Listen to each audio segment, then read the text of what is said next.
Did Werner von Braun say they knew they were being monitored by an alien intelligence? This is crazy, guys. Let's talk about that and a whole lot more. So get in here. This is Jack with Cosmic Road. I talk about UFOs and the paranormal. Please hit like and subscribe and let me know what you think in the comments below. Yeah, okay, so this is from The Juan, a close to 3 million YouTube subscriber account. Peter Santinello interviews retired U.S. Army officer Theo, whose grandfather was one of the original Operation Paperclip assets or scientists. So yeah, this is what he had to say about von Braun and alien intelligences. What in the family? Well, what exposure, if any, did NASA have to any instance of the possibility of like alien intelligence? And so it is documented in a particular publication. Dr. Werner von Braun speaking to one of the astronauts, and I forgot which one, but he told him while smoking a cigarette outside one of the hotels in Cocoa Beach, Florida, that he said, "We know we're being monitored by an alien intelligence." That was Werner von Braun. And another thing of note that was passed down is this is all verbal history. Sure. You know about the incident at Roswell, New Mexico. The crash. It's foggy. Yes. Yeah, and it was a big national security issue, and the Army's report on that was that it was a crashed weather balloon. Mm-hmm. If you look, and they had pieces of metal that couldn't be destroyed or broken, but it bent, and it bent easy. It crumpled up, but it was indestructible. Right. And a large cleanup event and secured site. No one could go in. A lot of people disappeared later in life, and this and that. So. You still see it on television. It's being addressed all the time. It's the original alien crash theory, and so it was relayed to me verbally through the descendants of the team members. Okay, if that was just a weather balloon crash, then why was Dr. Werner von Braun immediately secreted away to that crash site? Why would he have to be there to look at a weather balloon? What was it exactly? And that's. Now, that's news to me. I didn't know that von Braun had been brought into Roswell, and I would like to see that confirmed somewhere, but very juicy. What were the Germans up to? With the Vril Society and everything, and potentially getting information from ETs or higher dimensionals, whatever they were, and then misusing that as information for war technology. At least that's, one version of possible events. There's multiple versions of possible events when it comes to the Germans and alien technology. But I do believe that probably happened, and that all other narratives after that, become harder to sort out the wheat from the chaff. Whether, the whole Antarctica thing and, high jumping and all that kind of stuff. I don't know, what the truth of all of that was, but I do believe that von Braun was probably part of what the Germans were doing during World War II in Germany, and that probably multiple of the paperclip guys were also part of that. And that they brought some of that over with them, either technology or contact, when they came to work for the U.S. And at the very least, von Braun thought they were still under observation, at the very least, by some sort of alien intelligence. Very interesting. Meanwhile, Richard Dolan reacts to the Arrow report. But once I got to read it last week, I mean, honestly, there was nothing that surprised me in the least. And I know that sounds like, what do you mean? Nothing to surprise, but there is nothing surprising in that report, because it's been very clear to me for the last 6 years now that what we're seeing within the Department of Defense is a battle. It's a war between different factions relating to the UFO or UAP phenomenon.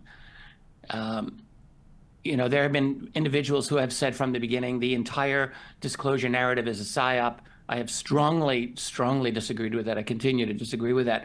But I will say that there are individuals within the national security structure who want some level of truth on this subject out. I'm not saying that they want full, complete disclosure. Some may not. But there's a general push for it within certain areas of the DoD and the intelligence community. And then you have the old guard, the secrecy group. sometimes. That was an old phrase from the researcher Donald Kehoe in the 50s, and he used to use it, and I like that phrase. I think the secrecy group works, and I believe that there's still a secrecy group in play, and they are absolutely determined never, ever to budge more than they absolutely have to on this matter. Yep, that's about what it looks like. Richard also had this to say. By these congressmen. It won't work. It won't succeed. Yeah, right. So what are your fail. thoughts? Where are we going with all of this? So I think this is the latest iteration of a battle, a back and forth, volleys being fired by both sides. And so this latest report is simply the latest attempt by the secrecy group, I'm going to call them that, to smother the topic once and for all. Keep this little charade going. They'll just do that. Now, as far as what's going to happen down the road, I would suspect, in fact, I have continually been led to understand that there is still a drive for more hearings. And to me, more than anything else, this is probably the biggest variable that can continue to move things forward from a disclosure point of view. More hearings. We all saw how potent the testimony of David Grush last summer was.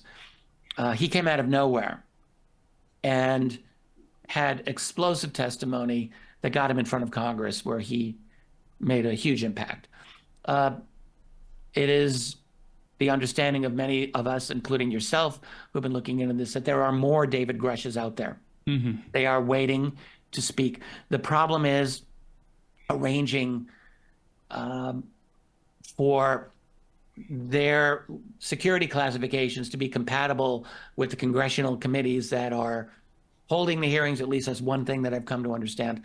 And also, I assume, ensuring their safety, not simply in terms of their life, but in terms of their careers and professions. So this is a delicate matter. But my understanding is that there are more people who are ready to come forward. Yeah, okay, so there are more people that are going to come forward, and Richard is optimistic that because of more hearings and more witnesses, that the truth or some measure of it will come out. So what about some of these other witnesses? I would just underscore the fact that, David is boosted by other witnesses as well, who are just as well credentialed as himself, have first-hand testimony. So, I'm hoping other names will come out soon. But look, it's their decision. There'll be consequences if they do come out potentially, and it's a tough decision because these people have jobs, they have families. It's tough, It's really tough. Yeah, they're human beings, just like the rest of us. How do you define a first-hand witness? Like in this context, when it comes to the UFO issue, when it comes to hearings, whistleblowers, testimony, that kind of stuff, and I think everybody has a slightly different, maybe definition for this. But how do you personally see or define, a direct first-hand witness? Yeah, so if you've seen official documentation, for example, basically proving that this is very, very much real, not fake documents, official documentation, and also, seeing the craft. But I don't think it's enough to see the craft, because Arrow said, for example, that, some people might see this stuff and think it's extraterrestrial when it's really not. But I think, it's not just people seeing the craft, it's actually studying the craft and having insight into how the craft works and its properties. I think that's the really, really important thing. And also, biologics as well, non-human biologics has also been one of the allegations. So again, if someone's got first-hand testimony of biologics, which is non-human, that's really, really important. Yeah, that would be kind of important if we had first-hand witnesses to actual aliens. That'd be pretty big. So what do you think we're going to get? Are we going to get first-hand witnesses to aliens or alien bodies or crafts? Are we going to get participants in the UFO reverse engineering programs or the crash retrievals or all of the above? I can't wait to find out. 2024 is supposed to be a big year. I feel like it hasn't really started yet. So I'm ready, guys. Let's get this party started. Speaking of party, here's a cool UFO video from Nikki Noel, who's an experiencer. She's one of these experiencers that the phenomenon wants them to get it on camera. And she does, and she posts multiple of these videos, many of them. And here's a really cool one.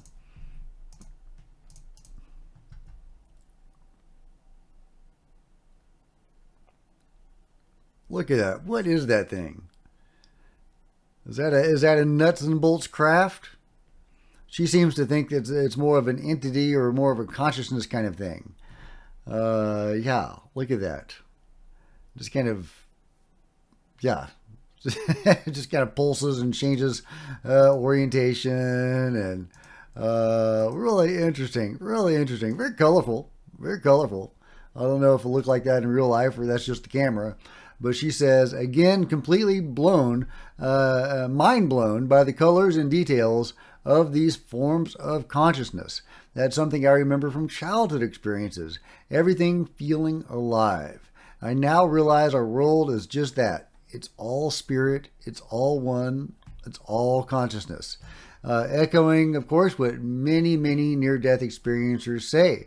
It's so interesting how a lot of these contactees will have similar information or revelations or intuition that comes to them. Not all of them, of course, but it is very interesting when you see that. Meanwhile, check this out, an article from MSN, A Journey Through the Ages, the Global History of UFO Sightings. No data found. It doesn't want me to do the immersive reader mode without the ads. I'm sorry. Have aliens walked among us since the dawn of time? As a fan of the shows Ancient Aliens, Skinwalker Ranch, and of course E.T., like many, have always been fascinated with the idea of ETs, etc., etc. And it starts taking us through the Middle Ages, UFO sightings, the 19th century airship sightings, modern era of UFOs, Kenneth Arnold, Roswell, all of that kind of stuff. Conclusion, as we can see, the history of UFO sightings is rich and varied, spanning several different eras and cultures. While many sightings can be explained through scientific analysis as natural phenomena or human-made objects, a small percentage remain unexplained, continuing to intrigue both the public and researchers. With the U.S. government's recent acknowledgement of UAP and the release of declassified videos, interest in UFOs has surged, suggesting that the fascination with what might be flying in our skies is far from over. And I thought that was really encouraging to get this article from Emily Allard on MSN, a very positive piece about UFOs, even taking the reader through a brief history of UFOs. We're going to get to see more and more positive pieces about UFOs, even though we will continue to get the debunking propaganda. But I think we're going to get a higher and higher percentage of the positive pieces as we go forward. And to me, that's very encouraging. Speaking of historical examples of UFO or alien events, or at least anomalous events, this is a story that some of you will be familiar with, but some may not have heard of it. So I really appreciated this brief recap from Fascinating, which is followed by Ryan Graves. In 1150, two small children with green skin allegedly appeared on the outskirts of the English village of Woolpit. There, the young boy and girl were found crawling out of a pit meant for catching wolves. According to at least two historical accounts, they were clad in strange clothing, appeared to speak only gibberish, and seemed repulsed by most food. Eventually, they discovered some green beans growing outside and gobbled them up, and after they gradually started to get the other food that the villagers offered them, they began to lose their greenish hue. Though the boy later died of a mysterious illness, the girl lived long enough to learn how to speak English and told the villagers that she and the boy had come from a distant land called St. Martin, where the sun didn't shine and the people lived in perpetual twilight. There are many people that have tried to debunk this case and many that have tried to explain it.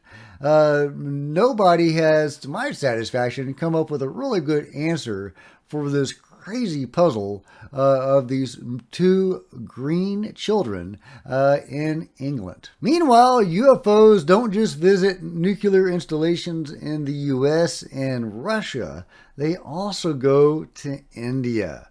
UFO visits near key nuclear installations in Tamil Nadu, hopefully I'm getting that close, baffle experts. Sabir Hussain said a sub-inspector named Syed Abdul Kadir, attached to the technical wing of that office, spotted UFOs and took 2 videos of the flying objects, claiming that UFOs were spotted in the sky covering that name there. UFO tracker Sabir Hussain here said these unidentified objects are mysteriously showing up in and around locations where nuclear power plants are set up. In July last, a retired DGP had claimed to have spotted UFOs on the Nilakari, seacoast. Kalpakkam, home to a nuclear energy plant, is not far from this coast. And that name also has a nuclear power plant. Sabir Hussain said a sub-inspector attached to the technical wing of the office had spotted UFOs and had taken 2 videos. This incident happened just 10 days after former DGP Prateep Philip took pictures of a UFO on the seashore near Chennai. Syed, an engineering graduate, has seen UFOs more than 10 times in the area in August 2023. Sadir believes the UFOs roving near nuclear establishments is a global phenomenon and said countries like the U.S. have already started taking it very seriously. So there you go. The U.S. and Russia are not singled out by the UFOs. Anybody, I guess, that has a nuclear facility might be visited by the visitors. Last but not least, check out this cool UFO video sent to me, a Cosmic Road viewer. Check it out. Wait for it. There we go. All right. It almost looks like it's got little wings, like dragons, but that could be some sort of reflection. Very interesting sighting, guys. I like that. That's some good stuff. I guess we're getting different views and different speeds. I guess that's the original. And, okay, what do we got? All right. There we go. Okay. All right. Oh, wow. Look at that. Oh, wow. Oh, that's a great sighting, guys. Look at that. Look at that. That's incredible. Okay, slow down. Okay. Yeah, it's interesting. This one does seem to have like wing-like structures, much like dragons. Maybe this is a dragon. It's got like little winking lights. Looks very, technological. Definitely some sort of machine kind of thing is the vibe I'm getting. Not like the Nikki Noel UFO that may have been more of a consciousness, or some other dimensional ship of some sort. This one definitely looks more nuts and bolts, nuts and bolty. All right, look at that. Good stuff. Good stuff. This is a great UFO sighting. Clearly not a bird or a bug. Could it be a drone or something like that? I mean, let me know if you think this could be a drone, possibly.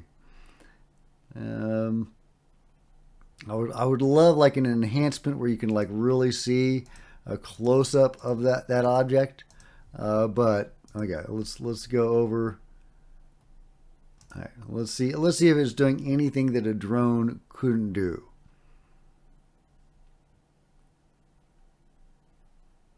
Let's see. I mean, it doesn't look drone-ish to me.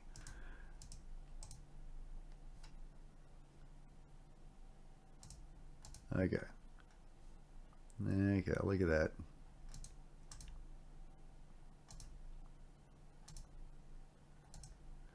Anyway, a great capture, and I will link to this and you can let me know what you think. But here's what Loic had to say about the incident. And I hope I'm getting your name right, Loic. My name is Loic, and I currently live in Switzerland doing my studies here. I'm a viewer of your channel and started watching your videos after Grush came out last summer. I also know the videos by Dr. Shipe, and although I think some videos contain real bugs, some others I believe are definitely something else. I want to show you a video that I recorded a few days ago here in Switzerland. I know that dragons are very fast, and Dr. Shipe said once that they possibly draw electricity from power lines or are attracted for some reason.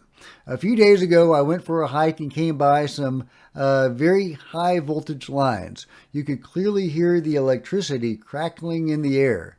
I thought maybe I could catch a dragon. One never knows. And so I recorded a few high-speed videos on my OnePlus 9 Pro at 480 FPS. When I watched the videos later, I could not believe what I saw. I don't know what I have recorded, but I think it's definitely worth having a look at.